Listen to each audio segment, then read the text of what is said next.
Hey, what's up, everyone? Welcome back to episode 27. Today, we're going to be talking about something that both Laura and I know really, really well. We're going to be talking about how and why you would use a realtor who's also licensed, dual license as a loan originator, right? And so, I think that this is an episode. It's a long time coming. We kind of touched base on this from a why would you want to do it as an employee or maybe as a worker. Why would you want to have both license? But now we're going to talk about why the clients would actually want to use us, some of the benefits and everything like that. So um uh, of course, I have Laura here with me, and so he's going to be going over this with us. um Laura, like, we should probably have talked about this sooner, huh? I think you're muted, so Sorry, yeah, I was on mute. My yeah, bad. So it's all yeah, good. yeah, something you and I, we're both dual license actually, and we don't really promote ourselves from this standpoint quite a lot, Hmm. and just something that not a lot of consumers know about is an option that is out there available because quite honestly, there's not a lot of real estate professionals that are dual licensed to begin with, right? Um, and some people think it's illegal, right? They don't know any better, but Hmm. that's what they'll automatically assume. um but quite honestly, just to start off with, it is legal, right? And there are lots of companies actually, a lot of major companies right now are trying to bring everything vertically in-house, right? From lending, the company has the lending arm, they have the real estate agents, so it's beginning to look like all-in-one solution, right? Yep. So Yep.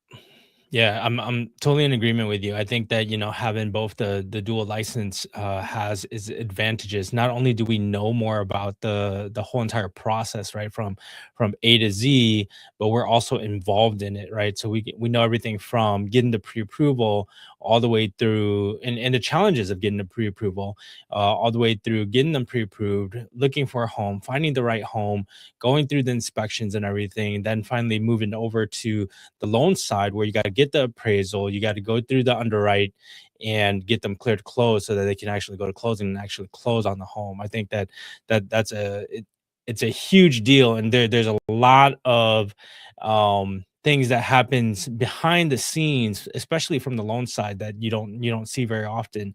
And even sometimes on, like, let's say for example, if you're the listing agent, right, and you're helping out with the loan, or if you're the listing and the buying agent and the loan officer, right? I know here in the state of Minnesota, now you got to check with your state, of course, right? You got to check with your state to make sure that your state is good to go with. But here in Minnesota, we allow that, and it works out really, really well. And I know that in Milwaukee, you guys do that too, right, Laura? yeah, I believe there's only two states right now that you cannot be both the buyer agent and the loan officer on the same transaction, and I think that's Utah and Louisiana. So, Yeah, yeah. So, pretty much everywhere else, you're able to do the dual license and take advantage of that. And I think that, as a client coming in, like, you're going to be saving money, you're going to be saving time, and you're going to be, uh, you're going to be handled with someone that's going to be honest with you throughout the whole entire process, right? Someone that you know and trust, and can give you peace of mind throughout the whole entire process to make it as smooth as possible, right? Of course, you should get to know your loan officer as well as your realtor.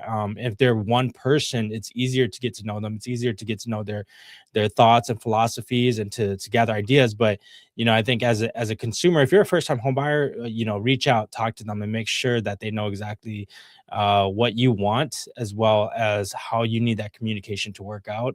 And at the same time, that's I think that's what we do, is we make sure we communicate and make sure the clients have uh the best knowledge to make informed decisions, right? So, mhm. sorry, let's jump into this, right? Yeah.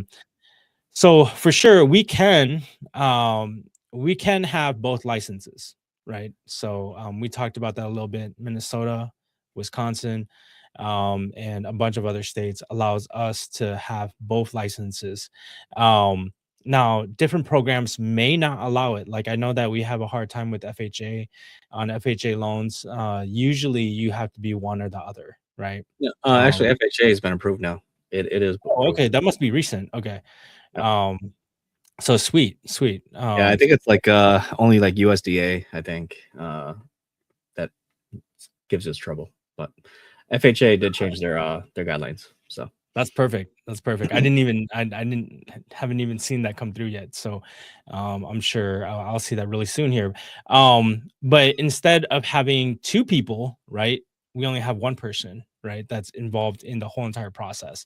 And I think that that usually goes pretty smoothly because not only does your realtor know what you can afford, right, but they also know the different negotiating tools that you have from a lending perspective, right? Because sometimes we have different programs, right? We have different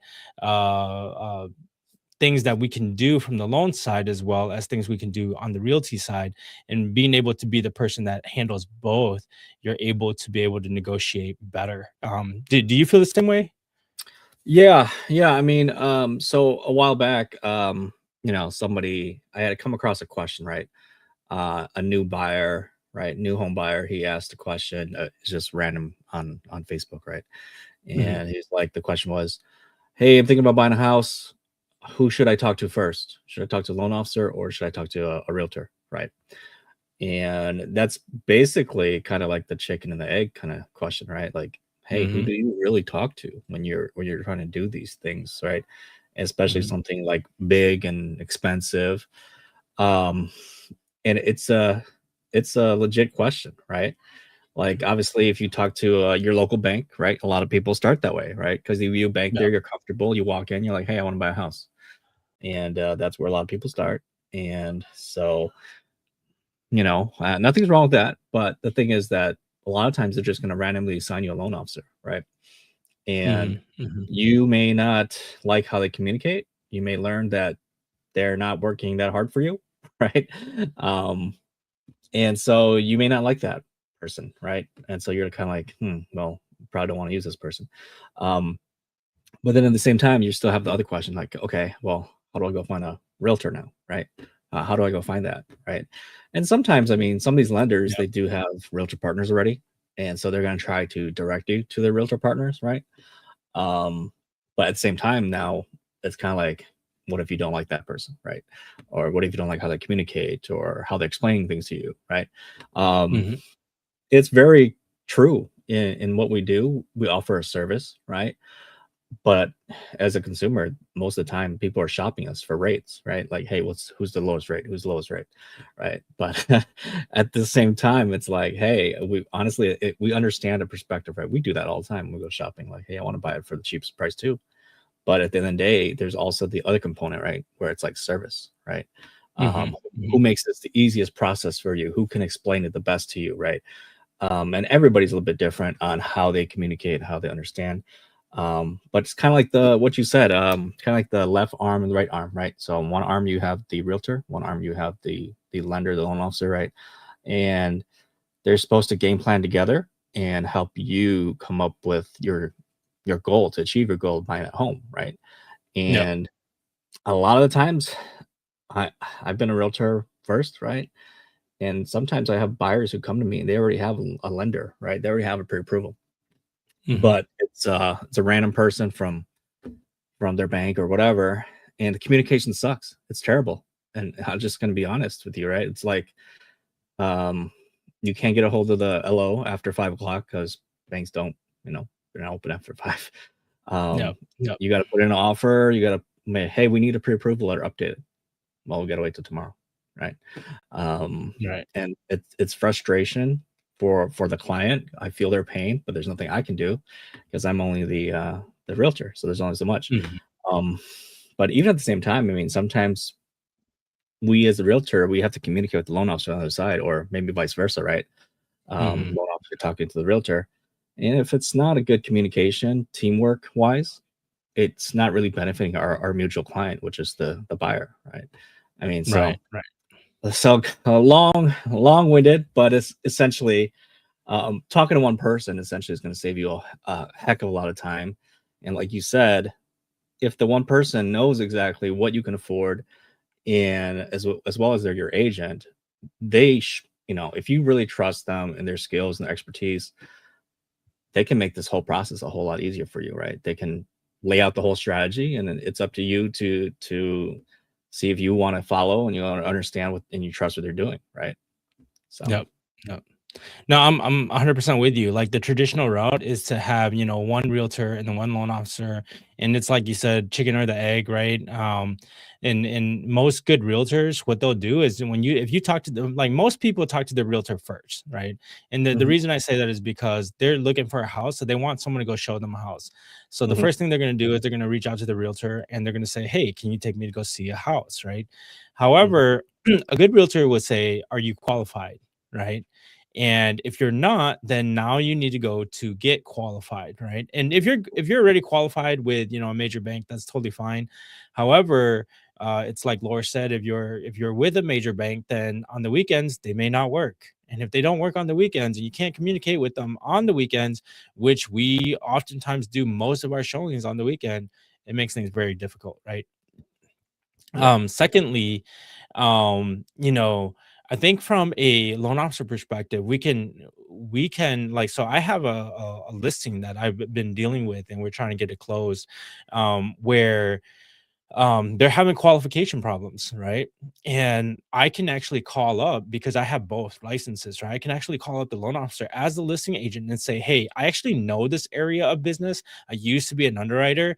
Lean on me so I can help you through this process, right? So what have you thought of and what haven't you thought of? And have you thought about paying some debts off to qualify? Have you thought about getting a gift? Have you thought about changing it to a 40-year amortization versus a 30-year amortization?" Right? You're looking at multiple different scenarios. And the thing is that if you're a realtor and you're not a loan officer, you don't have that knowledge. And if you don't have that knowledge base, what happens is sometimes the loan officers will be out of ideas and they'll come to you and just be like, "Hey, so um the loan is denied and we're done," right? Where mhm, it could have been as simple as, "Hey, how about we, get the father to pay off the car, and then, the father can take over the car, right? And later on, when the client is able to afford the car again, they can go back and get it, right? And they can get a loan to pay off the father, whatever the case is, right? There's a bunch of different scenarios that you can get into where you can actually repair and move things along. And I think that that's huge. Where if you're a realtor and you don't actually know, that makes things kind of difficult. So, moving on, right? So, Laura, how did you end up like? So I know you started in realty first, right? How did you end up in the loan industry? um, well, I mean, I am a, engineer, right, by background, Mm. right? Recovering engineer, like to say it. Left that world, the cubicle life, to become a realtor, right? And, yeah, started doing pretty well as a realtor, but honestly, it kinda got boring, but, decided, "Hey, you know what? I like numbers, I'm an investor, I like to run numbers on deals," so just kinda naturally, like, I always knew I eventually wanted to get into the numbers portion, right? Like, more as a loan officer. Um, and quite honestly, it's kinda like what we were talking about. I mean, once you become an expert in a certain area, now you can better serve your clients, right? And I work with a lot of investors. Mhm. So, I'm always learning loan programs anyways, right? And it's most of the time, I have a better understanding of that than some loan officers do, right? And Yep. not every loan officer understands investor, right? Right. And same with the realtor side, right? Not every realtor understands investing, right? Correct. Yeah. So quite naturally, it's just like, hey, I want to know what loan products are out there. I want to know what I can best offer to my investors, how they can grow their portfolio, right? Mhm, And the only mhm. way to do that is to get your license, right? And so once I got my license as a broker, which is a little bit more harder than just your banker loan officer, because they don't have to go through that testing that we do, right, as Right, brokers. that's so true, that's so true. So yeah, I mean that, and it's a pretty hard exam, quite honestly. The realtor exam was super easy, I thought. But the mortgage loan officer license, the safe MLO exam, it has like a 40% failure rate.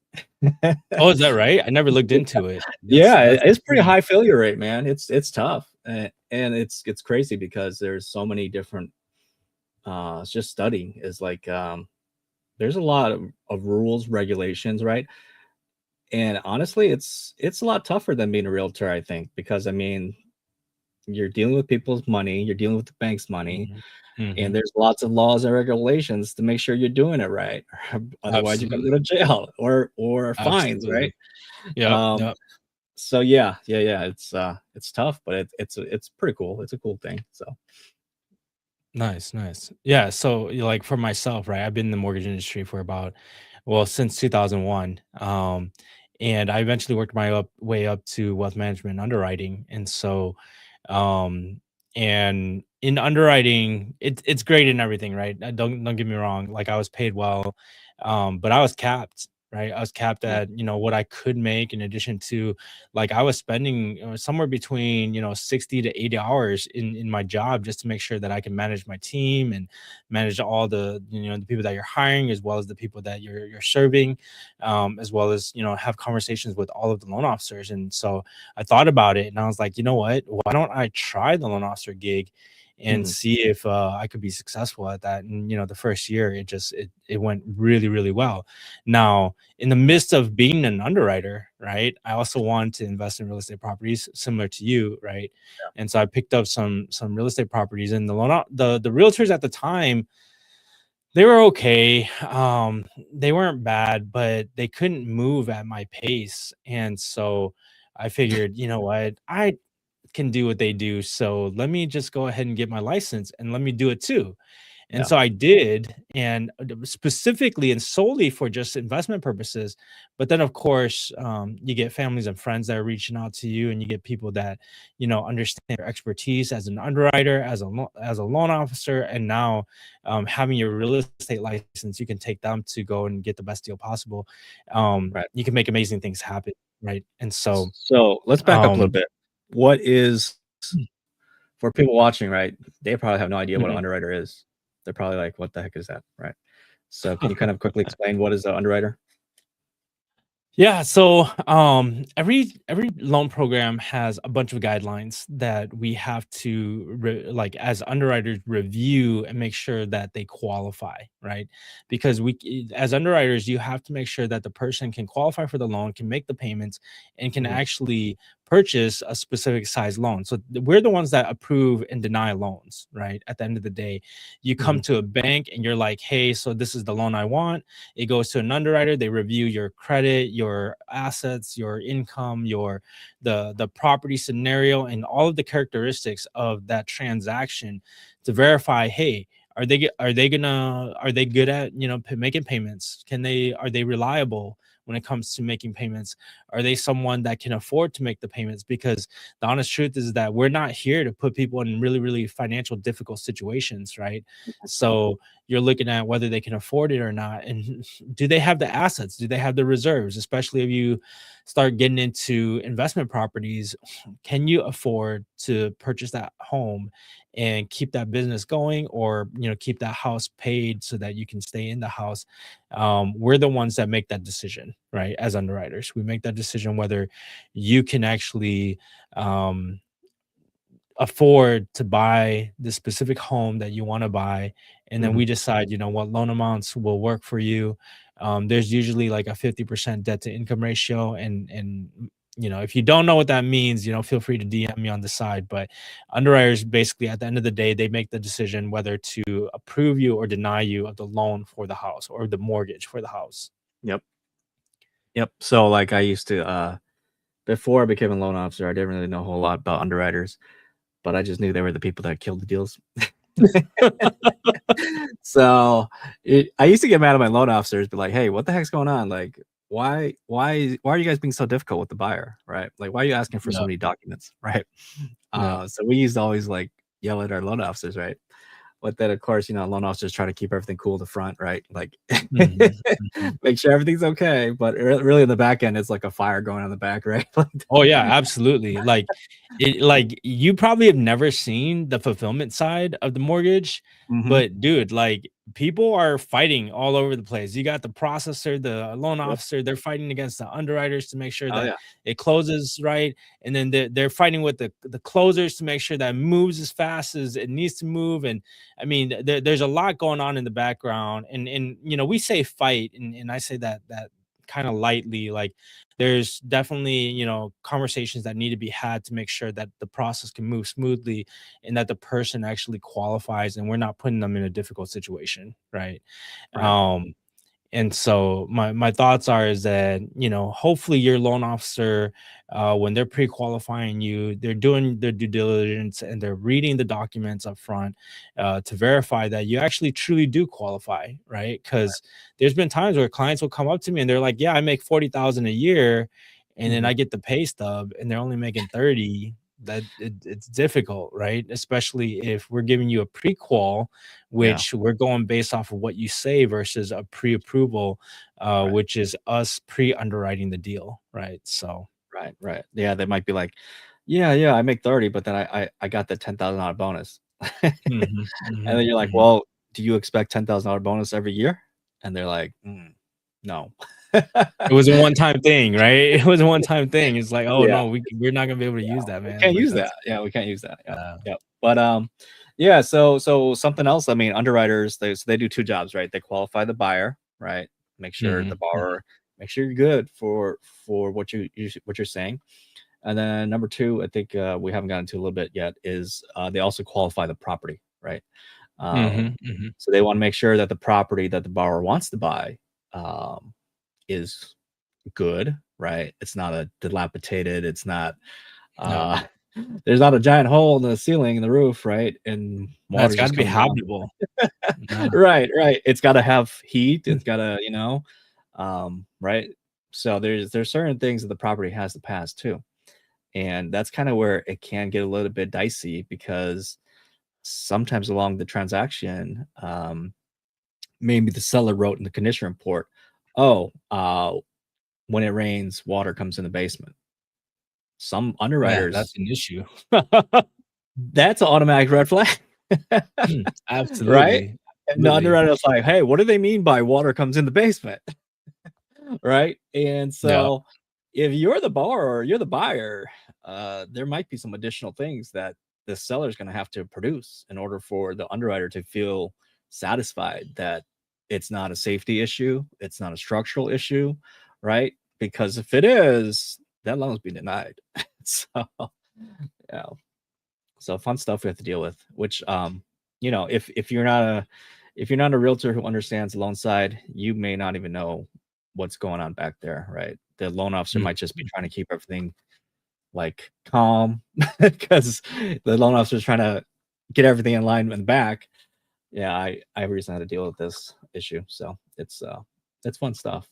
But like you said, as a dual licensed professional on I was a listing agent, by the way, and so okay. I was talking to the buyer agent was freaking out. The buyer agent was like, "Dude, I don't know what's going on with the lender. They're crazy. They're asking me for all kinds of documents. And here's the text. Look, look at the text." So I'm looking at it, and me being a dual licensed professional, I do understand the lending side. I know what the loan officer is trying to do, right? I see that Mhm. he wrote in there, underwriter wants to make sure that this is not a safety issue. They want a contractor to write a letter that says there's no water in the basement, right? Yeah. Yeah. And so, of course, the contractor that my seller used, because I'm on the listing side, my seller used a contractor, and this contractor doesn't want to write a letter. And I'm like, come Mm, on, like, all we need is a letter to satisfy this underwriter so he could check this box off in his letter and his like checklist, right? So we can get this mhm. loan cleared and go to closing. Like, if we don't get this letter, nobody's gonna get paid. Okay. So Right, you're not gonna right. get paid, the seller's not gonna get paid, like, come on, like, and of course they refused. And I don't know, contractors, some of them are weird. They just don't want to take any liability, even if it's the work they did. Mhm. So we had to Yeah. we had to get creative. We had to go find a different contractor to come in, inspect the basement, and say, okay, looks fine to me. There's no water here. Here's a letter. And as Yeah. soon as the underwriter got that, hey, we're clear to close. We're going to closing. So Nice, perfect. yeah. Hmm. No, I think that that's, that's a huge key point, right? So traditionally, you have 2 different people that's involved and sometimes 3, right? Because you got Hmm. the buyer's agent, you got the listing agent, and then you also have the loan officer. And then you have the clients in between, right? Yep. And Hmm. so when you're talking to, let's say, for example, in your case, the buyer's agent didn't know how to handle the situation with the loan officer and the underwriters. They didn't know Yeah. exactly what they needed, right? Right. And so it took someone with the expertise of understanding the mortgage industry, right? They're, I mean, they're pretty lucky to have you as a listing agent who is also a loan officer that understands that, oh, this is what they're asking for, right? Because Hmm. if that wasn't the case, now you have, and oftentimes the loan officers don't talk to the realtors. So now the clients become a middle person, right? Right. And so Right. they're like, "Well, what'd your agent say?" And then the client's like, "Well, my agent said this." And then of course the loan officer is like, "Well, that's not going to work." Well, tell your agent that we said it's not going to work. And then the communication goes back and forth, and the clients get stuck as the middle person, and they have no idea what's going on because, like, they're not in the industry like we are on a Hmm. day-to-day basis. They're only in Yeah. the industry for, like 1, 2, maybe 3 transactions, Hmm. and that's in their lifetime. And so my thoughts on that is that, like, hey, they're not going to know as much as we do, and we are the professionals. If we Hmm. have both, right, and we have the knowledge and understanding, we have the ability to have those conversations, look for solutions. And, like, the honest truth is that even though your contractor wasn't able to do it, you had the communication with their side, and their Yeah. contractor was able to put it together and make it happen. Now, the honest truth is, without you knowing those details, it would have been going back and forth. I don't know how many times, because communication, like, I used to be an underwriter, so I can say this, right? Underwriters understand underwriting lingo, right? They don't understand that, like, when they want something, right? They're like, okay, we want a licensed contractor to write a letter stating that um there is no leak in the basement, or whatever the case is, right? Hmm. Hmm. Um and then when we get the letter says there's no leaks, right? And we're like, wait, this isn't gonna work. Like, you have to have the details of everything that we said, and then you gotta send it back, right? But if you have someone like you who understands the lingo, now you're Yeah. like, okay, we gotta make sure we have this correct, right? Now, Right. can can realtors gain that experience over time? I think that they can, Hmm. but look, they're not licensed loan officers, so they're not aware of it all the time, nor does it come up all the time. And so, like, by the time it happens again, which could be 2 years from now, they may have forgotten everything. But as a loan officer, we deal with it almost on a consistent basis, where you're trying to figure out a solution and understand what the underwriters are saying, Hmm. and understand the lingo, right? So I think that's huge. So thanks for going over your transaction, right? Yeah. Um, Yeah. so we have another one, like, point of contact, right? Point of contact. um like, I know for me, it's pretty easy for my clients to reach me, right? Most of the times I respond within a 2-hour time frame. However, there are times where I'm on a plane and I'm stuck and I can't do anything, right? And it takes me longer to respond. But for you, right? For example, being the loan officer as well as being the realtor, when you're in a transaction like that, are you able to communicate faster uh than if there were 2 people involved, like when you're working with a loan officer or when you're working with a Uh, realtor? yeah, yeah, I would say most definitely. I mean that you're essentially cutting out a person, right? I mean, so Mhm. you're saying like, hey, if I was, let me, if, so just rephrase it so make sure I understand the question. Like, You're saying if I'm representing both I'm representing the buyer as both the Mhm. buyer agent and the loan officer, correct? Correct, correct. Yeah, yeah. Yeah, no, for sure. I mean, it goes way smoother. Um, at first, some listing agents are like, "Hold on, like you can do both?" I was like, "Yeah, I can do both. Yeah, it's legal. Don't worry about it. Yeah, it's fine." Right. Right? Yeah, that's usually the first question, and then they're like, "Whoa, that's really cool. Okay, cool. We'll, and then we'll take your offer." But really, they find out that it's a lot smoother because, I mean, if there's any questions about the loan process, and because we're the lender, we're providing them continuous updates on everything, right? Mhm, As mhm, as the loan process is going, we're like, "Hey," not only we're like on the realtor side, we have to worry about inspection, right? We have to make sure our buyers get through inspection, right? Which the listing agent's gonna know about that, right? But then usually after the inspection hurdle, the next thing is appraisal and the loan approval, right? mhm, Um, mhm. which it usually goes pretty as a buyer agent, you're done pretty much after the inspection, you're pretty much done, right? You wipe your hands, you're like, now I just gotta wait for the loan officer to do their thing, right? Yep, yep. Um, and so because we're the buyer agent and we're the loan officer, now we continue to keep the listing agent updated. We're like, hey, appraisal's been ordered, should be happening this date, and of course, we're the loan officer, so we're gonna know when the report comes back, right? And so Yeah. if it's good, I'm like, hey, just a heads up, it's good. We're good with appraisal. We can move forward.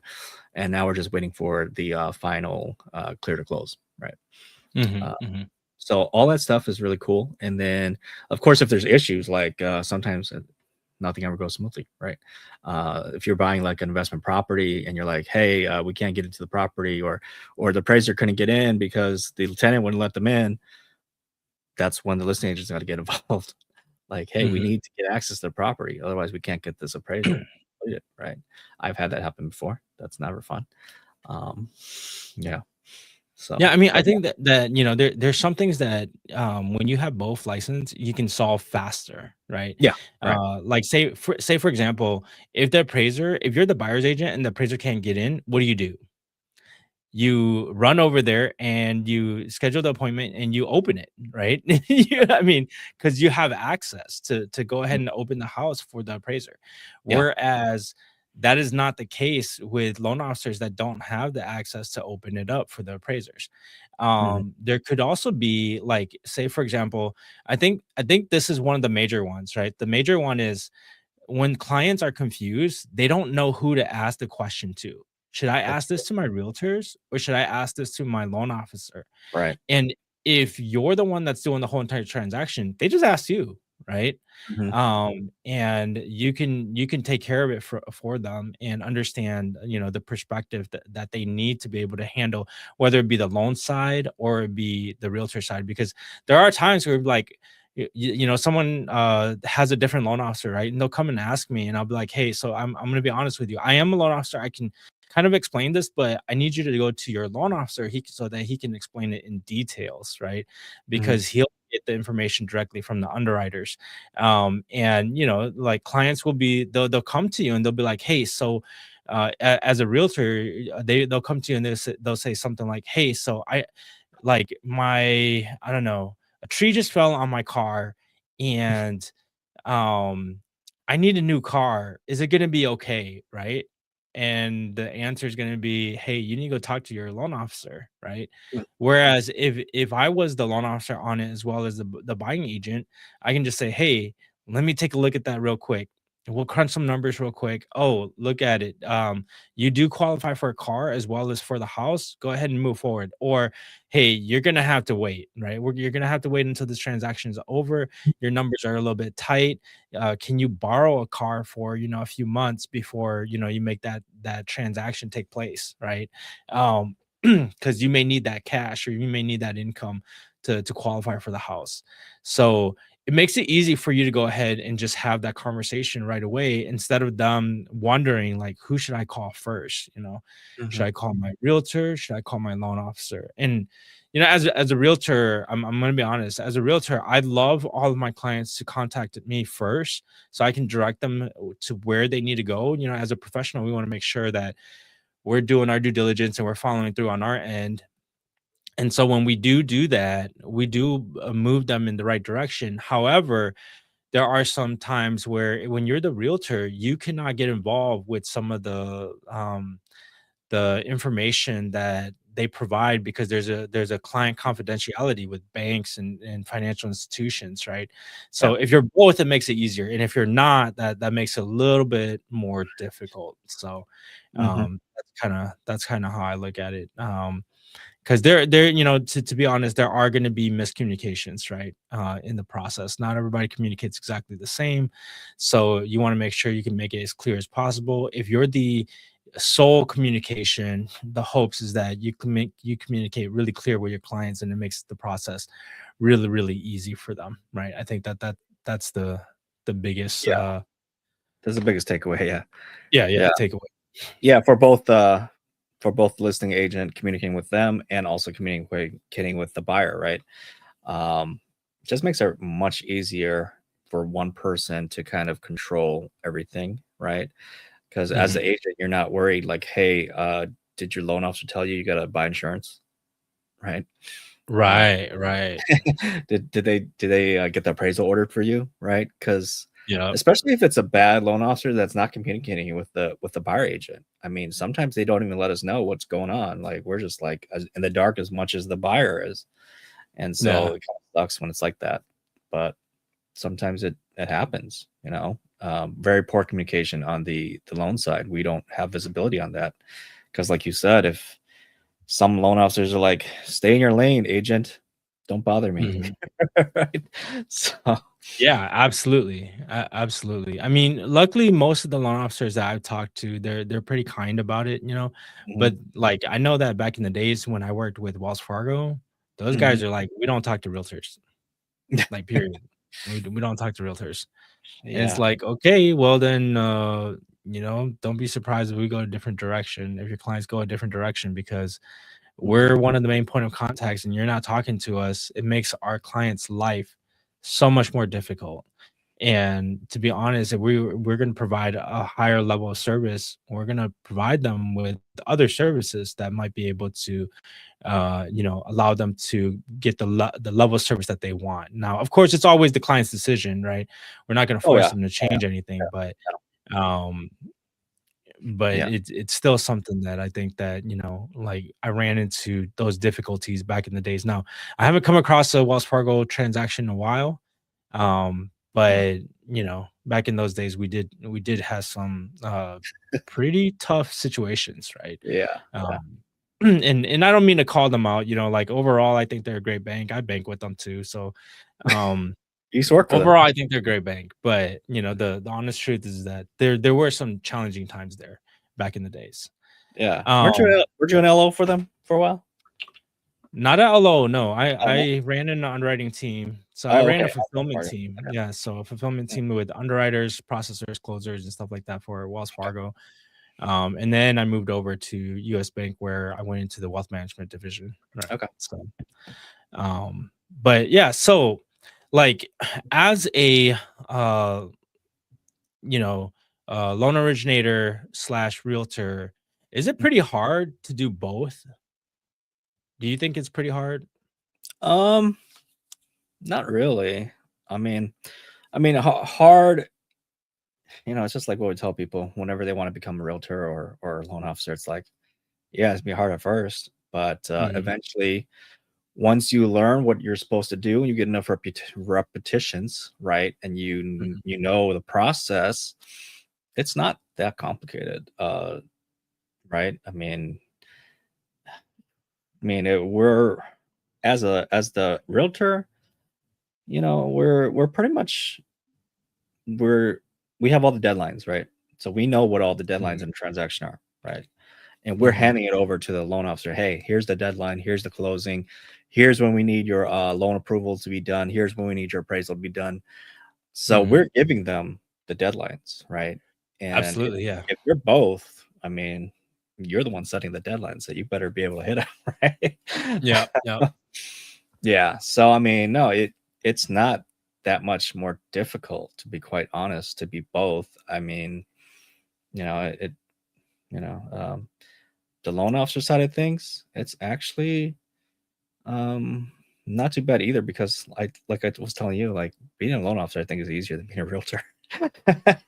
Because we have the team of support, right? We have a whole team. We yeah, have processor, we have the underwriter, we have our account executives, right? We have people that support us. On the realtor side, we're by ourselves, right? A lot of people don't understand yeah, it, but your realtor is pretty much the quarterback. Like there's nobody behind them. They're the ones that structuring the deal for you. They're writing the contract. I mean, they have a broker that kind of oversees it, but majority of the time, 99% of the transaction, you're never talking to your broker, right?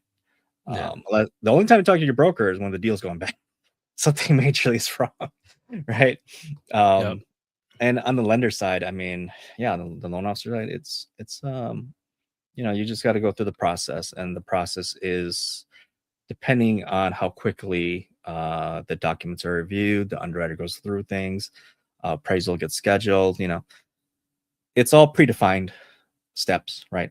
Every time, but it's like, yeah, hey, every borrower is a little bit different, right? If we have issues, oh wait, what's the child support money you have that you didn't tell us about? you know, or what's this judgment you have that we found? Now you owe like somebody 50,000. How you gonna pay that? And how you gonna buy your house, right? yeah, So yeah, things can get difficult, but I think sometimes it's more so on the borrower's finances, right? Than the job. right. So Yeah, kind of how I look at it is that, is it more challenging than just doing one or the other? I think so, a little bit, right? But is it difficult to do? I don't think it's actually difficult to do because the difference is that like at least this is my take is that being a realtor, it's a little bit more activity based, right? A little less paperwork based, and yeah. and it's the opposite for loan officers. It's a little less activity based and more paperwork based. Mhm, Um, and so the way I look at it is that like all the ones that are only doing one side, right?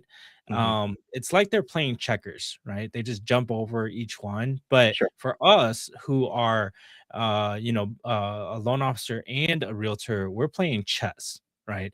So we're looking at how can we take the whole entire deal down and make sure it goes as smooth as possible for our clients. And so Mhm, I think that the game is a little bit tougher than like chess is harder than checkers, but if you're good at it, man, you can reap the rewards, right? You can oh, really sure. really reap the rewards. And so, or for your clients anyways, right? And Right. of course for you too, as someone that does both. Mhm, So I'm gonna move us forward to yeah, like the numbers, right? okay. And maybe some real scenarios. So I had this client, right? And like this is not possible unless I was both, right? So I Mhm, had this client where I was both the the buying agent and the loan officer. So what that allowed me to do for them, right, is I was able to come in, I was able to put the loan together, and this couple, right, they're not like super rich or anything, right? So they're buying a small town home. They just got married a couple years in, they just had a son, and they're in the process of buying this townhome, right? Well, I can come in and I can say, okay, so like we can cut some of the commission on one side or the other and give mhm, them benefits, right? So like we can do things like what builders can actually do, right? And so what we did was some of the commissions that I had, I went ahead from the buyer side to go ahead and give them some seller paid, or not seller paid, but agent paid closing costs, right? Mhm. from the agent side, and then from the loan officer side, I was able to give them a discount as well. So Mhm. the amount of money that they saved was like $8,000 if they were to have gone with someone else, right? Yeah. And so like there's creative things that we can do that nobody else can do because we have both positions, right?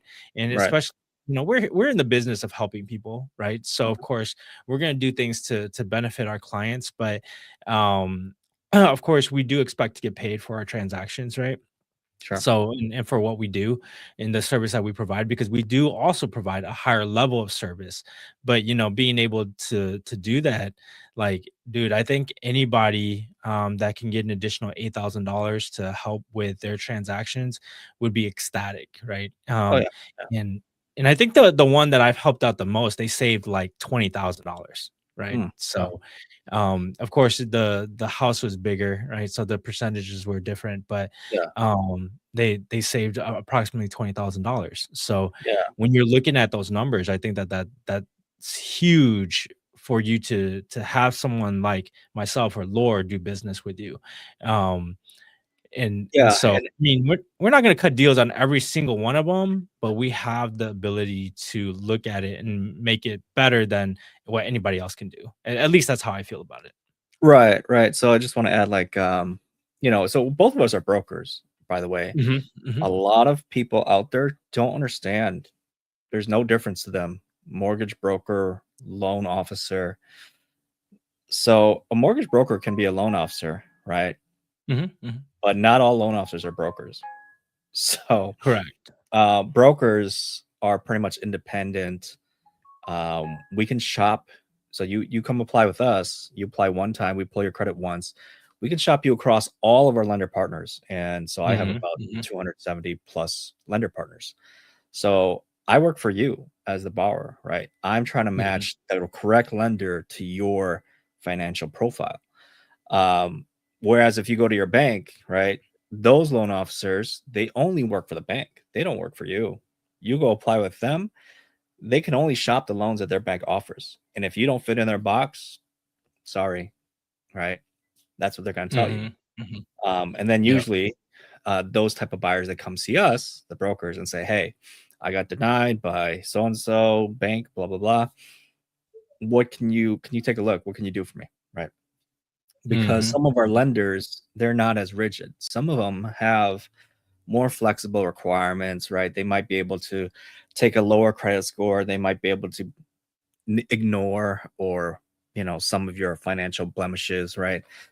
um so they can work with you, right? And that's one of the biggest differences. And mhm, like Johnny was talking about a little bit earlier with the credits and whatnot, there's some cool stuff that we as brokers we can do, because we're the ones who can kind of like tell you to like, hey, this lender, if you go with say 7% rate, this lender is offering $10,000 select credit or lender credit, right? So you mhm. could get some money back to you to help you close.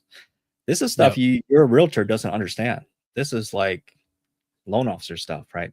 Yep, And yep. you will never hear this stuff from a realtor because they don't have access to this, right? They're not licensed to do this. But what happens is certain lenders, they will set certain rates on sale, right?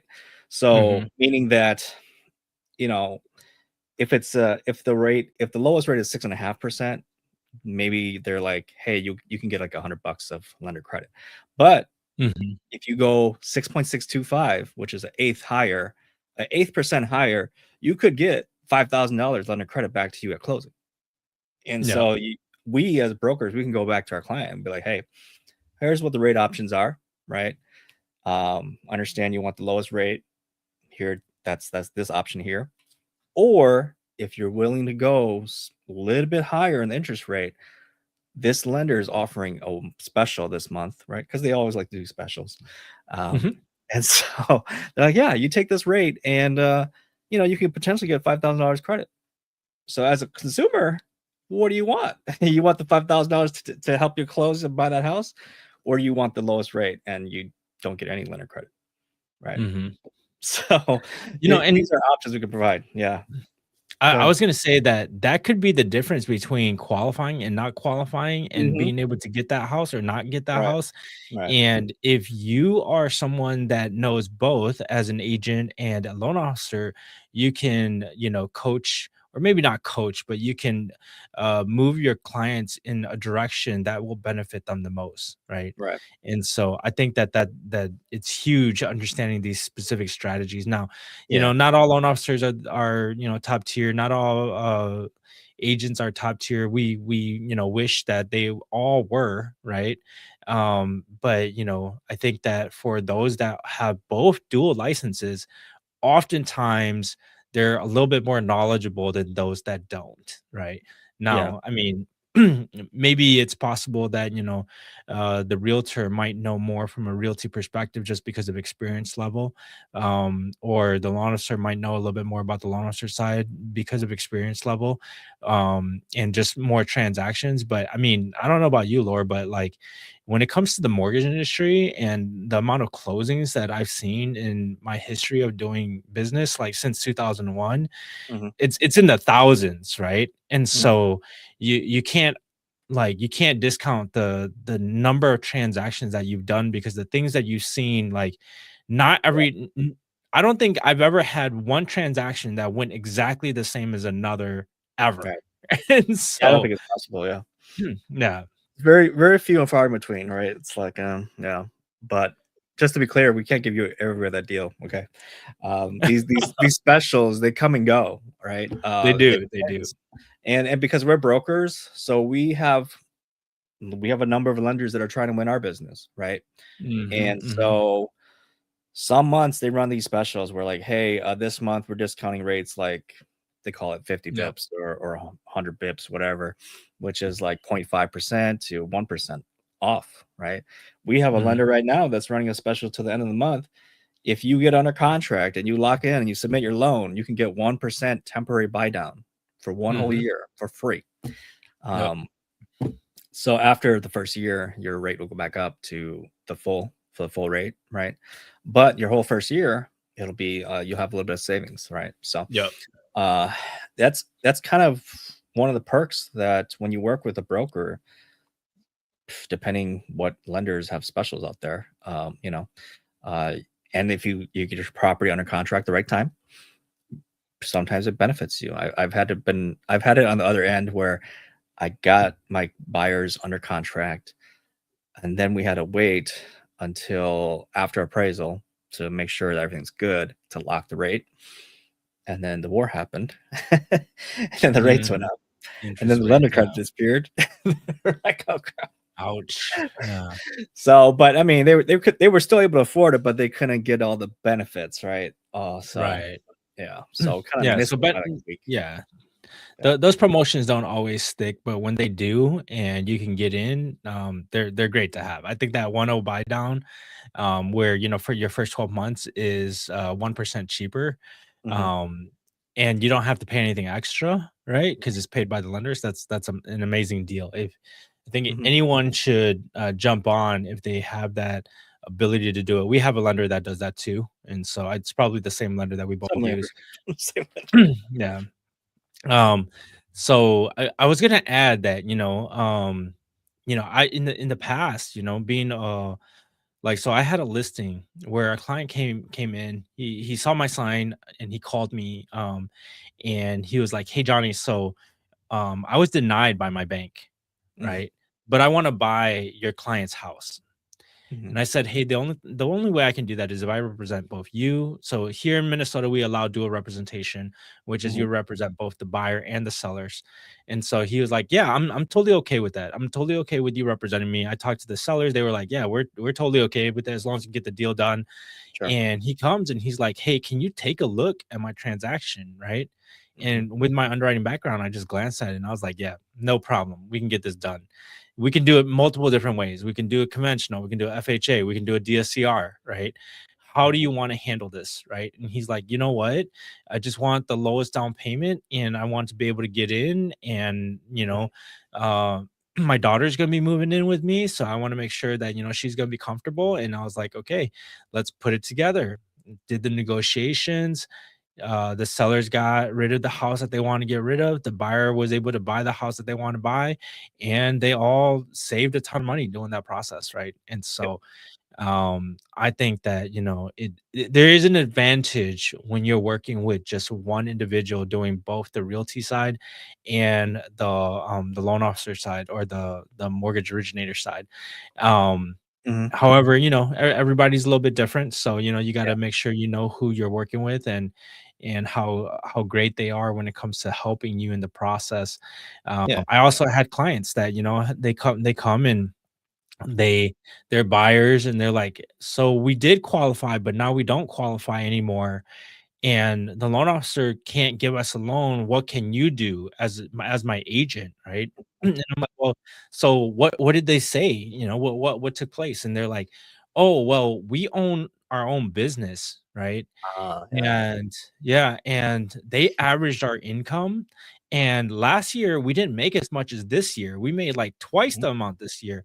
And so because they averaged our income, we didn't qualify for the loan amount that we want. And I Yep. said, okay, well then, being a broker, we have programs where we can use a 1 year bank statements, right? Mhm. So 12 months of bank statements, and we can figure out if that works. Or we could do the DSCR product, right? And Right. so Right. talking to them about it, in this case, they wanted to buy a primary home. So then we didn't go DSCR, we went the bank statement route, and they were able to qualify just fine. Right. So having Yeah. a realtor who knows products and guidelines and understands the business, because not all, like, I'm gonna be honest, most large institutions will not be doing transactions like bank statement loans. No, They they don't. will be doing, transactions like DSCR loans.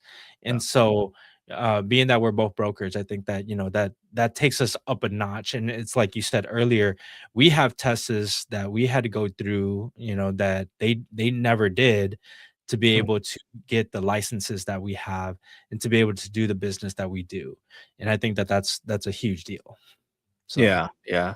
So, I just want to add that not only us being just dual license people in general, right? Dual license realtor and loan officer. Not only is it a benefit for you if you're a buyer, right? But if you're a seller too, right? mhm, So the way mhm. that we can Absolutely. benefit you as a seller, if you're going to hire a realtor who is also understands the lending side, right? The benefit is that when we're listing your home and those offers come in, we're calling those. You better believe we're going to be calling those buyers loan officers, right? Where we're going to be grilling them, like, hey, Mhm, mhm. did you look at the buyer's income? Did you look at their job? Yeah, yeah, we looked at all that. Yep, blah blah. Yep. And so we're making sure that they're actually qualified and the level of qualifications that these buyers have, right? And we're bringing that information back to our Yep. seller, like, hey, um, and like you said, there's some lenders out there we know that don't do the best job. So if a buyer comes in and they're using one of those lenders that are kind of like they got a sketchy track record, we're like, stay away from this one, right? Yeah. Yep. Or like you said, hey, we'd be willing to take a look at your offer, but you got to go get a different pre-approval from this place. Mhm. Of course, we can only recommend it. They don't have to do it, but um, that's kind of where the advantages come in, right? As because we Mhm. understand the lending side, we're able to analyze like, hey, how strong of a buyers these offers are coming in at, right? Of course, Yeah. cash is best, but not always the case. Um, so yeah, I just want to add that in there. I had a recent situation where I was the listing agent, and at first everything seemed good with the offer. We took it, right? And but then there was a home sale contingency on it. So meaning that the buyer had to sell their home by a certain date in order to buy my seller's house, right? Mhm. And so of course that deadline was coming up. It was like 2 weeks, and I'm calling the buyer. I'm the buyer agent. I'm like, hey, how's your buyer's home sale coming along? Is it under contract yet? No, it's not under contract. We just dropped the price 5,000. Like, you do realize you need to sell this place in 2 weeks, right? Yep. That ain't gonna happen. And so, what's your plan? right? And he was like, well, I'm trying to talk him to getting a bridge loan. So like trying to get a Mm. temporary loan, right? To Yeah, so yeah. that they can borrow the equity money and buy my seller's house, right? Without having to sell their property. And I was like, Mhm. okay, get on it, right? Like you don't have much time left. You better get on it. And then 1 week comes by and I'm like, hey, how's it going? Right. And he's like, yeah, we're starting the bridge loan. Like we're starting looking at it. Like, what the heck? Like called you like a week ago, right? And you guys still haven't started yet. Um, and then a couple of days come by. He's like, okay, yeah, we're really close, but we had to change lenders, blah blah blah. Uh, the lender's working on it, the loan officer's working on it. And then I was like, okay, what's the guy's info? Send it to me so I can talk to him. Mhm. And so, because obviously, I want to talk to the lender to hear it directly from the loan officer, right? Oh, yeah, Uh, absolutely. We're doing our due diligence, right? right, right. Yeah. So we're trying to find out, hey, what's going on? What's really going on, right? Where is your buyer at, right? And dude, I got the loan officer was just terrible to get a hold of. Left a voicemail. He texted me like, hey, he's busy. I'll call you back later. Later becomes tomorrow, and then the next day. So it's over the weekend now. And then Monday comes around and he's like, hey, are you ready for a call? Blah blah blah. I'm like, yeah, call me. Been Yeah. waiting. Right. And then we finally get on the phone after playing phone tag for a couple of days. And I ask him, okay, hey, who's the actual lender on this? And he's like, well, I'm a broker. I was like, yeah, I know. I know what that means. It's Yep. like, so yeah, who are you using? He's like, um, I don't know. I don't remember. It's either this guy or that guy. I'm like, what? How do you not know who you're sending this bridge loan to? Right? That's Yeah. like an automatic red flag. Like, are you even working on this thing? Like, like how do you not know where like it's just like unthinkable, right? Yeah. And so Yeah. after hearing that, having the conversation and just like, dude, these people have no idea what they're doing. Like they're probably just starting this thing fresh from scratch. And so Right. of course they're trying to ask for extension, right? Mhm, mhm. And I go back to my seller. I'm like, hey, talk to the loan officer. He has no idea what he's doing. He doesn't even know who he's using for this loan. And I don't want us to waste our time here. Let's just not extend. We're gonna cancel. We're gonna bring this house back in the market, and we're gonna find a new buyer. Right, and that's Mhm. what we end up doing. So, but we're under Nice. contract now, so that's good. Sweet, sweet. That's good. Yeah, I like to add, like Mhm, something another benefit that we can bring to sellers is we can actually offer loan programs, right? mhm, So we can offer the 1.0 buy down, right? yeah, Up until the end of this month. We can offer it on our listing. So if someone wants to come and buy it, right, and they come through our lending brokerages, they mhm, have the ability to obtain that as well, right? So sure. that's something that other realtors can't do because they would have to work with their loan officers.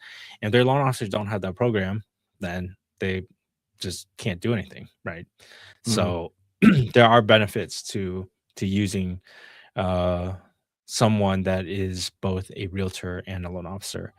Um, yeah, I think that kind of covers it, man. Like that covers our show. Like we covered a lot in this show. And Mhm. we're pretty much our time's up. But I did want to talk a little bit about the Ninja Wealth Exchange. So if you are watching this and you want to meet us in person, or if you're watching this and you want to level up your game when it comes to real estate investing, or level up your game when it comes to being a realtor or a loan officer or anything like that, we're going to be hosting an event on